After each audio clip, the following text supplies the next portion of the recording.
Bitcoin can actually help governance models and help us reach better versions of democracy or better versions of monarchy, or go back to better versions of monarchy, because I believe that money before was always corruptible, even under the gold standard. And that gold standard ultimately led to the fiat standard, because gold had to be held by a third party. When you have to trust a third party to hold your gold, and in return you get pieces of paper, that was to stop the gold, the issue as a treasury, to issue more paper than there was reserves, because no one went back to claim their gold at the same time. So humans are humans, and they always like to game the system if it can be gamed. And Bitcoin corrects that. Bitcoin is truth. And I'm an advocate for seeking for better governance models, and that can be better democracy, better monarchy. This week, we are talking about the importance of sound money and private property rights in building cohesive societies. And we're joined by our special guest, Prince Philip of Serbia, who is aptly able to talk about some of these ideas and how Bitcoin can potentially unlock new ways for us to think about organizing and governing ourselves with a better monetary system to underpin everything. I'm Scott Deedles. I'm the CEO and founder of Block Rewards, and part of our mission in bringing Bitcoin to the workplace is helping people understand how it will help them. The problem of broken money makes it really difficult for civilizations to function properly. And the Prince has some really interesting ideas about how a Bitcoin future may fix more problems than you might think. I hope you enjoy.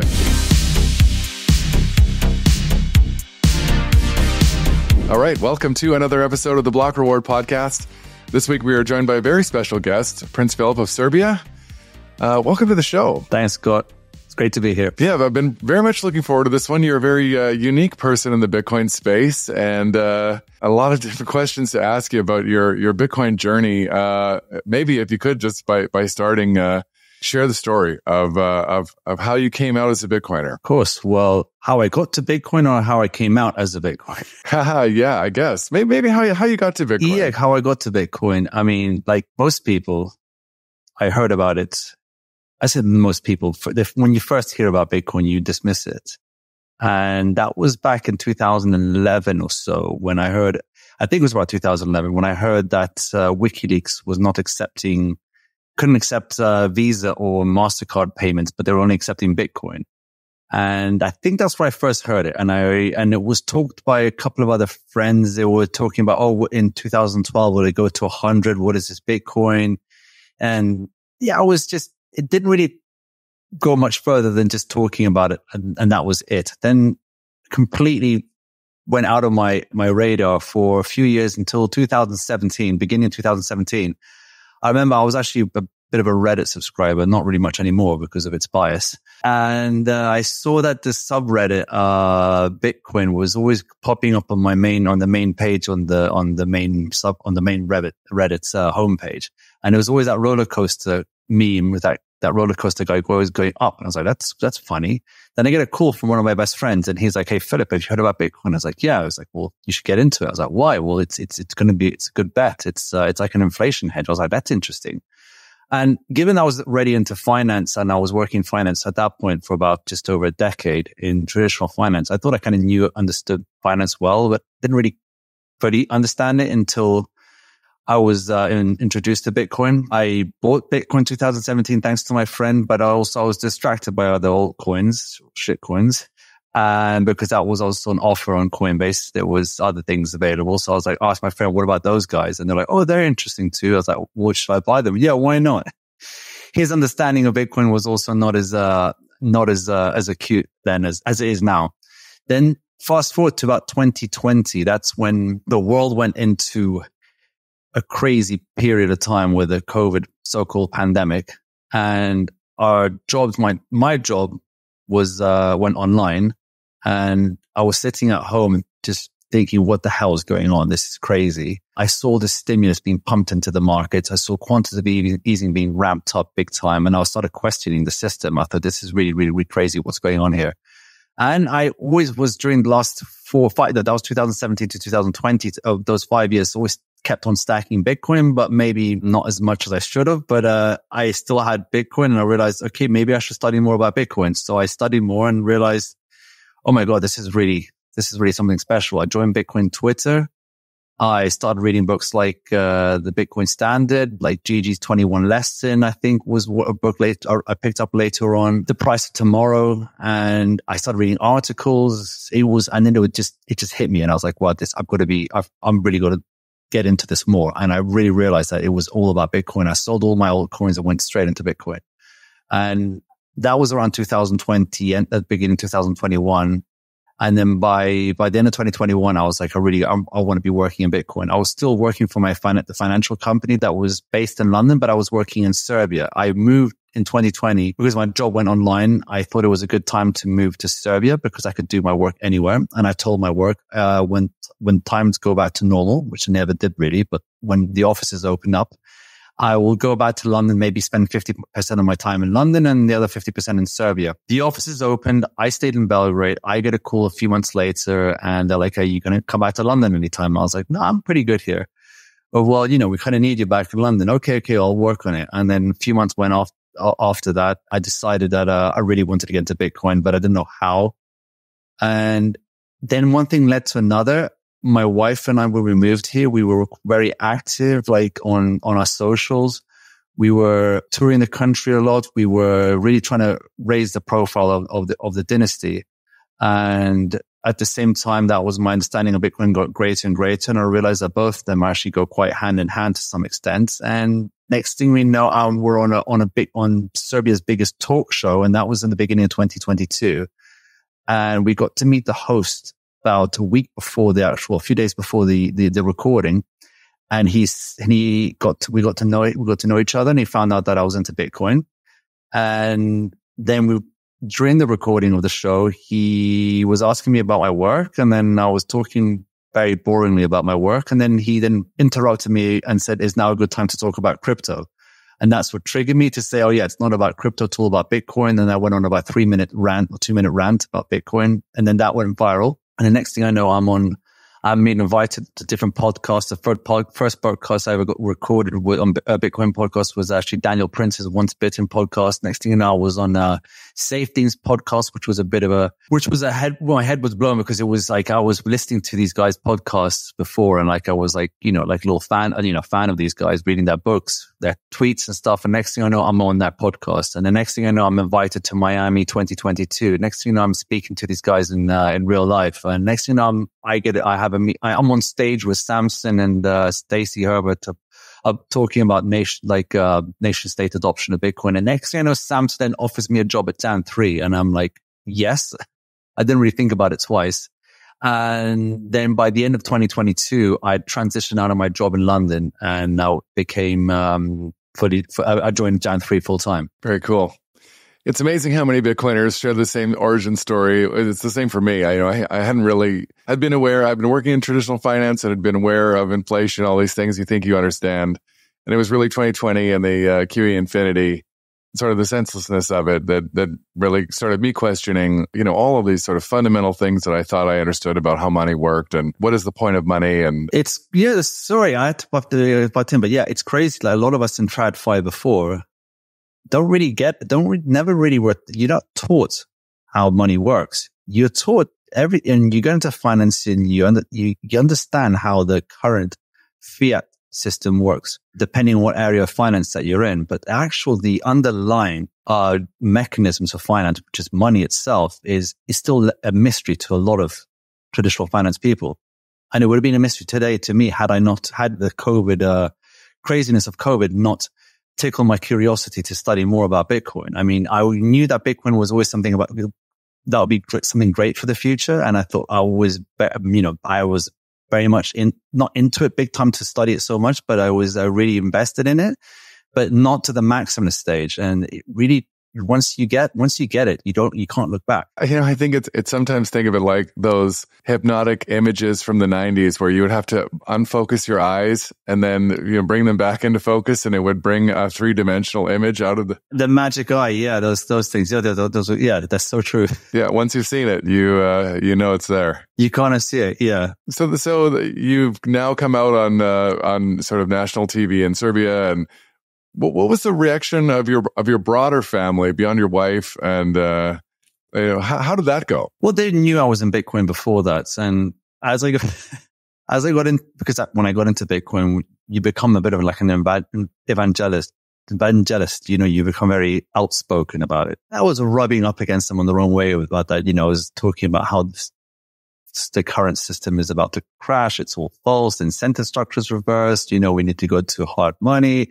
We need to separate money from state, the whole thing. And I was preaching, and it kind of, it pissed them off a little bit. But, some of them own Bitcoin, some of them don't because they're probably a bit, they're a bit older. They're just like, good for you, Philip. But, so my family are not quite to the understanding that I am, but, they support my journey. They support my vision but they're not quite into it like I am. So you're talking about, you mentioned the term separating money and state, which I think is a critical development for the future of human civilization, but might not be an idea that is widely popular among different royal families around the globe. Maybe could you share your thoughts around the importance of private property rights in society and how Bitcoin might contribute to solving this problem? Well, private property rights, strong private property rights are foundational, are crucial for civilization to prosper, to develop, to grow. That is the underlying mechanism how civilizations grow, is having strong private property rights that allow you to save or allow you to grow. So in instance, like with Bitcoin, it allows you to hold on to something that's not going to be arbitrarily debased by by a different force. Therefore, you're able to save in something that's gonna gain value over time. That gives you security, gives you stability, and therefore you can focus on then reinvesting yourself, creating a family, reinvesting in your family, reinvesting in your community, and therefore you're going to create these ripple effects where society then benefits from individuals having their properties being protected. And this is something that's quite tied into monarchy. How monarchy became the predominant governance model before the First World War for many centuries, is that the monarch was a good monarch would understand a good monarch would actually have will enforce strong individual private property rights, because otherwise, if he doesn't do that, then his position as a monarch wouldn't last for very long. He has to make sure not to take too much from his population today to leave enough for his future generations, for millennia to come. So that's why taxation and property rights were very strong pre-First World War. This is something that we weren't really taught, and we were told a different story. Yes, there was instances where some kings took a little bit more than they should, but in those cases, that was corrected by them being disposed of, or new power structures being put in place. So this is why that's why it's in strong individual property, private property rights is foundational to civilization prospering, because it allows us to work on our families, and it benefits our communities. And I think to your point about the period of time just prior to the First World War, you really see the evidence across Europe. The most brilliant architectural masterpieces are all the products of these times when money worked better. The 100 years before World War I, inflation was sort of minimal compared to what we've experienced since then, this sort of central banking era. And you see everywhere like these incredible, like the Hungarian Parliament in Budapest. These just masterwork buildings that we struggle to build stuff like that even now because of the drain on how fiat money leaks. Well, you can see, like, for one example, where I'm living right now in Belgrade, my home country, is you draw a line between the architecture of pre-World War, post-World War, and that's Second World War. Because Second World War was known as the era of the Kingdom of Yugoslavia. So that's where my great grandfather reigned Yugoslavia, and that was also characteristic of the gold standard as well. So there was a lot more time preferences were lower, and people were better off. They were strong. They had much stronger private property rights. That was mirrored in the architecture. That things were built to last back then, and they were built for the times. To last the test of time. Then post Second World War was when the introduction of a new governance model, when communism was introduced into Yugoslavia as it was back then. And architecture post that was purpose built, ugly, no soul, no traditions. The Yugoslav state were atheists.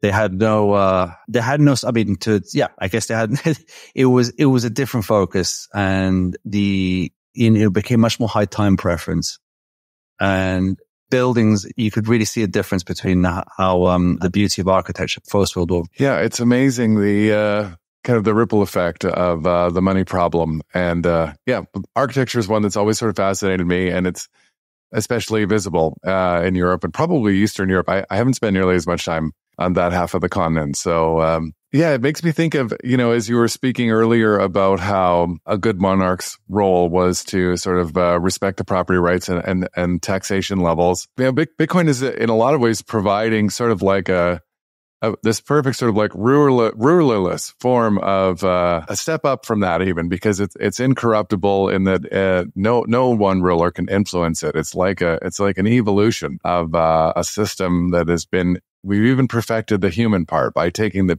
people out of it. Rules, not rulers. And this is one thing where my participation into Bitcoin was always, some people have very much welcomed it, but then they see a monarch because, our monarchy is still not part we're not officially a monarch at the moment, monarchy. So, but still, I'm advocating that Bitcoin can actually help governance models and help us reach better versions of democracy or better versions of monarchy, or go back to better versions of monarchy, because I believe that money before was always corruptible, even under the gold standard. And that's gold standard ultimately led to the fiat standard, because gold had to be held by a third party. And when you have to trust a third party to hold your gold, and in return you get pieces of paper, that was to stop the issue as a treasury to issue more paper than there was reserves, because no one went back to claim their gold at the same time. So humans are humans, and they always like to game the system if it can be gamed. And Bitcoin corrects that. Bitcoin is truth. And I'm an advocate for seeking for better governance models, and that can be better democracy, better monarchy.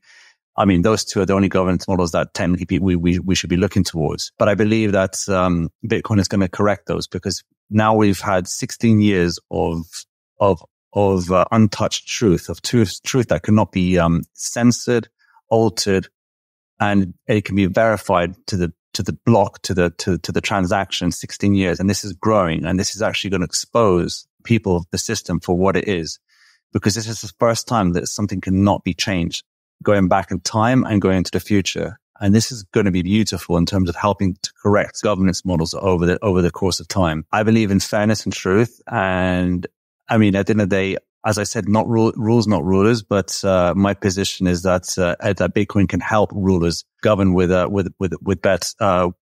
better constraints, and not being able to take, to arbitrarily print money or do anything other than be there as a rule of law, as having very simple laws of what's right and wrong, and being protectors of traditions, of customs, and of religion, and of family values, and let people get on with their lives and being free, living in a free market. And essentially you can have like a narco-capitalistic system with a monarchy as a protector of traditions and family values and customs. That, having said that, also, I believe that, I think our democratic models can be definitely improved, and we can go all towards something closer to what we have in Switzerland, where there's direct democracy and more decentralized democracy. Democracy was never happening to happen at such big scales that we have today, where democracy, when you're asking population of more than 100, 200, 300,000 people to vote, then you're going to have a situation where it leads to some sort of mob style rule, where you get a huge uninformed majority being governed by an informed minority. And I think Switzerland does a good job of this, because they have different cantons. Democracy is much more direct. The members of parliament are actually not career politicians. They have jobs, they have lives, they actually understand what it is to work. And their system is that they vote for issues that much more affect their lives, and it's much more representative. And this is something that's missing in many parts of the world, that democracy is you have a choice every 4 or 5 years, maybe 2 choices. You get some referendums here and there, but really at the end of the day, you're not really participating much in how the country is run. And I really believe that with technologies like Bitcoin, not Bitcoin itself, how it will help people and give people something that they can grow their worth over time, but also Bitcoin technology, such as tying it in with something like Nostr. You've got people like working on something like True Vote. I don't know if you've heard about True Vote. It's Brett Morrison. He came up with technology that actually can correct a lot of how votes are counted in an election. He's actually leveraged the Bitcoin and Nostr together to make this technology work. And I think this could be a game changer for democracy. Wow. Yeah. Yeah, I absolutely think it's crazy that we're still physically counting ballots in a post-blockchain world. And I'm not a big, advocate for I shouldn't say, I don't know enough about how we just did an episode with Will from Damas, which was, I'm starting to try and wrap my head around how Nostr actually works. But yes. Likewise. But I think the issue with, counting ballots on pieces of paper is better than what we have in some parts of the States when they entrust machines that are corruptible, highly centralized, like those Dominion. Yeah, that's very scary. So that's why that technology has to be decentralized completely. So if you have something like Nostr, I mean, please, you have to understand that my understanding of Nostr is not that great, but and I'm not very technical. But I think the idea is that if you have something that's uncensorable like Nostr, and that you can actually have your private key as an individual, then you can use that as a way of counting a vote. That doesn't have to be. That can be pseudonymous. That it doesn't have to. The people who are organizing the votes know that your vote is being counted or not, and you know if it's being counted or not, but they don't know who voted for who. And so you have that anonymity. Oh, sorry, I can't even speak right now. That's the anonymity. I think I can't even speak. And ability to participate in the system without being fear of A, your vote not being counted, and B, a vote's being improperly counted or gamed. Yeah, that's would be a welcome change, I think. Especially, I think over this next 18 months, something like 50% of the voting world is having a major election, counting the one that just happened in the US. And so it's a pressing problem that definitely needs to be fixed. How would you say this message of yours in terms of Bitcoin sort of reimagining or reinvigorating monarchies, how has this message been received by members of other royal families? I'm sure you've been spreading the word. I've been trying to spread the word. We are connected to a lot of royal families around the world, especially in Europe. We're all sort of interlinked, related. I speak about it, but it's not received. Let's say it's received with like, oh yeah, that's interesting, or okay, maybe I'll look into it or something. But it's not really received so openly, because really people are. It's just like anyone else. They're not open to it yet. They're doing well in the system that functions today. It's a little bit like with a lot of these royal families, whether they're part of functioning monarchies or not. Quite often or not, they are well off. They have wealth that they've inherited, and they are doing well in their lives. They have security, they have comfort, and they're doing okay in the system that exists today. So they don't have the drive to understand what Bitcoin, the need for Bitcoin as other people. So they're more financially privileged. And I think a good article to read about this is Jesse Myers' Why the Yuppie Elite Don't Understand Bitcoin, something along those lines, which is a great article that was written not too long ago, actually. And he describes how the professional elite, and this can also include a lot of the royals, a lot of the young royals today, because they find themselves in a very similar position. They have good education, they have good jobs.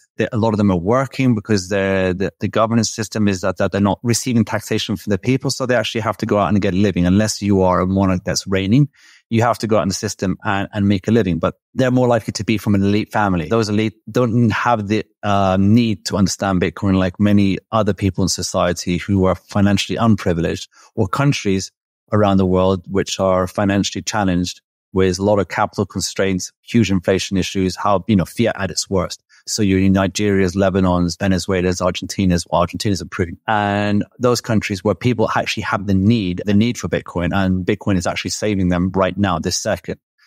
So yeah, it's difficult to try and teach other people who don't need Bitcoin about Bitcoin. So then you try and teach them about how Bitcoin can help monarchies, how there's two synergies in Bitcoin that are very much linked to monarchy, and that is what we talked about before, private property. And the other one is also, which is, I guess, it's also very linked to private property, is how it lowers your time preference. And that is how the governance model of monarchy actually functions. Is it's low time preference. If a monarch practices low time preference, his family will and he teaches his children about low time preference, how to make decisions that last the test of time, how to make good decisions, not rash decisions, and not be so, not living lives to delay gratification and to be there for the people. He will last much longer. And I mean, the family will last for millennia in that position. And this is what I try to teach people this, how, we have to, but I think, that we could return back to some monarchical models. But now, thanks to Bitcoin, that can be a reality, because Bitcoin will keep the monarch in check. And the monarch will then keep the society, not say society in check, but keep the laws in check and be the arbiter of right and wrong. Because at the end of the day, I think anarcho-capitalism is great and all, but if without there being law of what is right and wrong, I think crazy things can develop out of that. And so we might lose our direction. Yeah, you would think that as students of history, monarchs would be acutely aware of of what tends to happen to monarchy when money gets really messed up. I mean, the French Revolution comes to mind. Well, the French Revolution is a funny one, because I don't think the French Revolution is actually taught properly in schools. King Louis XVI, his reign, especially the first half of his reign, was marked as him trying his hardest to reform a lot of aspects of French society, of the government. He actively was trying to change France for the better, because he had become a little bit unequal. So he actually cut the income to many of the noble class that he saw was not doing much to the country. So he cut a lot of their incomes. He was also known for making the grain, so grain that made bread. He privatized the industry and got away from elite control. And that didn't sit well with the elite, because obviously they lost their power. He was also known for being much more open to Protestants, because France was a very heavy Catholic nation, but then they were horrible towards the Protestants, but he was very tolerant towards them.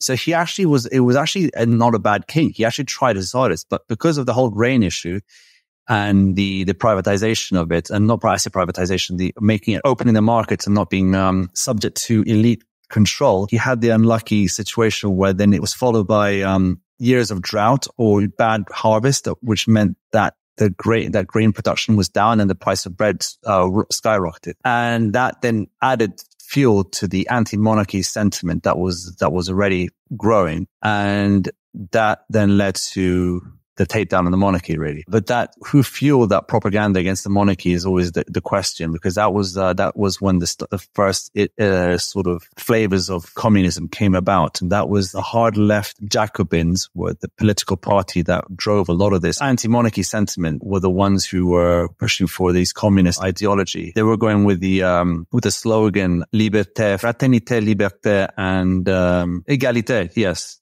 which basically today translates, which was then adopted by modern sort of cultural Marxism today as DEI, diversity, equity, and inclusion. And so these ideals were brought about saying that, we're going to have much more of an equal society, freer society, and all that. But actually, it just took power away from the monarchs and put them in the power of other elite, and society got even more unequal. And the same thing happened again during the Russian Revolution.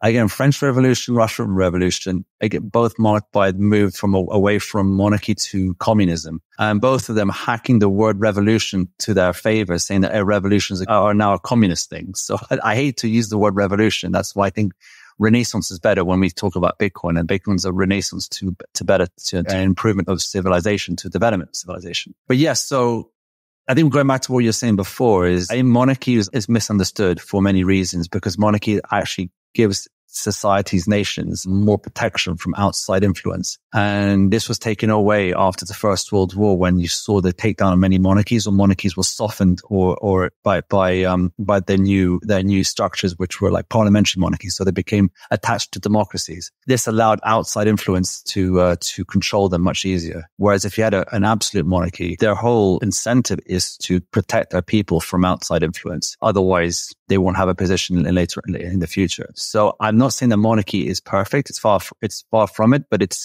definitely the lesser of two evils versus democracy. But I think thanks to now Bitcoin, that you can add that element of a trustless system, of a system that is uncorruptible, and that will do huge benefits to any governance model. And I think it will make us move away from people gaming the system, and people start to be able to explore better governance models that we have today. And I think that's when new forms of monarchy and new forms of democracy can come in. It's a fascinating concept. I wonder, especially, as it's a time in Europe where the euro has sort of performed poorly, and capital controls and the banking system is it seems to be heading in the other direction, away from Bitcoin in Europe, where there's more surveillance, more control, more human intervention, where more elitism, I guess, would be. That's natural with the democratic republicanism, which is pretty much the common system that we have today, with or without a parliamentary monarchy attached to it.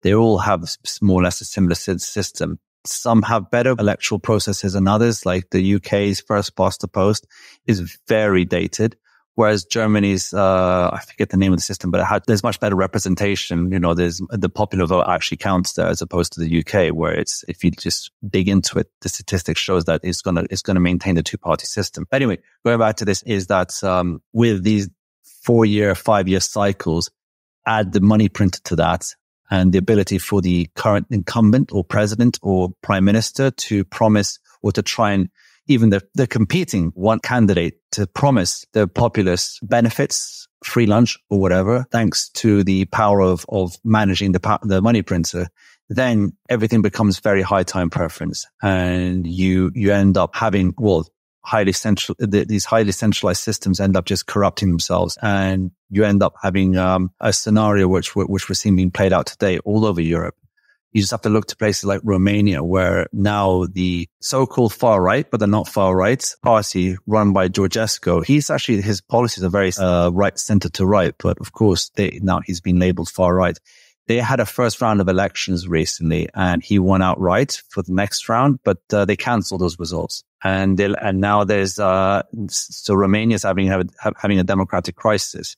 Something similar you saw that Germany right now is the government has failed there, and the leader of the party, AfD party, who are, according to the liberal left media, are the neo-Nazis, but actually the policies are also just center of right, are the most popular party at the moment. But the Western liberal system, controlled by the elites who own the money printers, are not liking this. People are starting to wake up and going for those parties that are promising them more protection and have more, I'd say national. I say not nationalistic, but yeah, I don't want to use the word nationalism, but patriotic policies that protect individuals from the outside forces. And yeah, they just protect individuals from these horrible left policies that are just taking over Europe. Yeah, I mean, protectionism, I guess, would be a word I would. Yeah, it's protectionism, but yeah, I'll be careful using, that word. At the end of the day, we were all protectionists a while ago, but now if you say that you are deemed selfish and right wing, I think no, we have to question what's happening today. We have to question that why everyone's not having such a bad time, why inflation is so high, why democracies are failing to represent their people and all this. So I think these words are then charged by the left to work against those people trying to rise up, trying to question the system. So it's a bit of a mess. Yeah, in some ways, the same thing you were speaking to about dressing up these sort of like basically communist ideas is something that's been going on for a very long time. And it's in some ways, it's more of that. And this is sort of why I started the conversation with this question about private property rights, because this is something that's kind of become identified as a right-leaning thing. And, whereas, and a different way to look at it is just to say that people having an ability to plan for the future with certainty is something that benefits everyone. And the property rights are intimately tied to that. Yeah. Strange times to be alive. Could I ask you if you're able to comment on how you would envision Bitcoin's future in Serbia, and specifically how you would, if everything went to your perfect vision, what would that look like? I think Serbia has a good potential for Bitcoin to flourish here, like any society really. But as once you understand that strong private property rights are foundational for civilization to continue developing, then any society will understand Bitcoin. I think Serbia is poised for that because we have been a monarchy more than a republic or communist over the last millennia, as in Serbia has an understanding of what individual sovereignty is, because thanks to our religious backgrounds, that's how Serbia was born the country Serbia was born a millennium ago, thanks to the orthodoxy, Christianity, but understanding that individuals have to be sovereign and have to be protected. And this is that hard work, that sacrificing now pays off for the future. And this is something that's taught from father to son, like the patriarchy. And that's something that Serbian tradition is very much tied to. Then you introduce something like Bitcoin to this, where finally we can actually practice our individual sovereignty without being influenced by an outside actors or by the state. Then I think Serbia is gonna develop. It's gonna understand Bitcoin, and it's gonna develop quite rapidly. Plus, we have a good tendency for understanding technology and this tech stuff. We have a big tech sector that's growing all the time. A lot of our talent, actually, we had a big issue. We still kind of do have a big issue of brain drain. A lot of our population leave the country to seek better financial opportunities around the world. And they end up in very technical positions, financial, law, engineering. And they have, Serbs are, they're quite an educated bunch. We have very famous scientists that come out of Serbia, like Tesla, Pupin, and people like that. So we have a very technical mind. And I think this can be leveraged for Bitcoin. We have a lot right now. Actually, there's a lot of good Bitcoin core developers living in Serbia in secret. And I think, we can really leverage this Serbia's talent for improving Bitcoin and how Bitcoin can improve Serbia. So it goes both ways. But I've got to say that also society here are also very cash orientated because of, let's say, since the Second World War, there's been a lot of ups and a lot of downs. We've in the 90s experienced the third highest inflation episode ever in history of mankind. So even though that's happened, people are still very wary of outside influence and the state. So they are not very open to e-commerce. So that's why they're very cash orientated. Even when you order something online here, you pay it by cash on arrival. That's still a big thing over here. People, when you go to the markets, everything's cash. People are like to hold cash here. So they see something like Bitcoin. Well, a lot of people understand Bitcoin here, but maybe not very vocal about it. But a lot of people understand the need for cash. It's the privacy of cash. The cash, ultimately, you hold it. You're the bearer of that instrument. But yes, you go a bit deep. They haven't really dig further into it, and they understand that, what they do understand, but that it's subject to a lot of inflation and stuff. So they're okay. So then I'll hold euros and dollars. So a lot of people here like to hold euros on top of dinars. That's our currency right now is Serbian dinars. But their understanding of Bitcoin is just of fully understanding Bitcoin is just one step away. A lot of people here will look at not a lot of people, quite a few people will look at Bitcoin and think, that's a little bit too good to be true. That may be something controlled by some foreign power, the CIA, Mossad, or something like that. And it's too good to be true. But once it's understanding that actually, no, it's completely decentralized and no one controls it. And it's a completely trustless system that's based on verification. And for any changes to happen, it has to be consensus driven and all that. And it's actually the most democratic form of money that's ever existed and all that. And then they start to understand. And I'm seeing this happening more and more with a lot of people coming to me and saying, I'm starting to understand Bitcoin more and more now.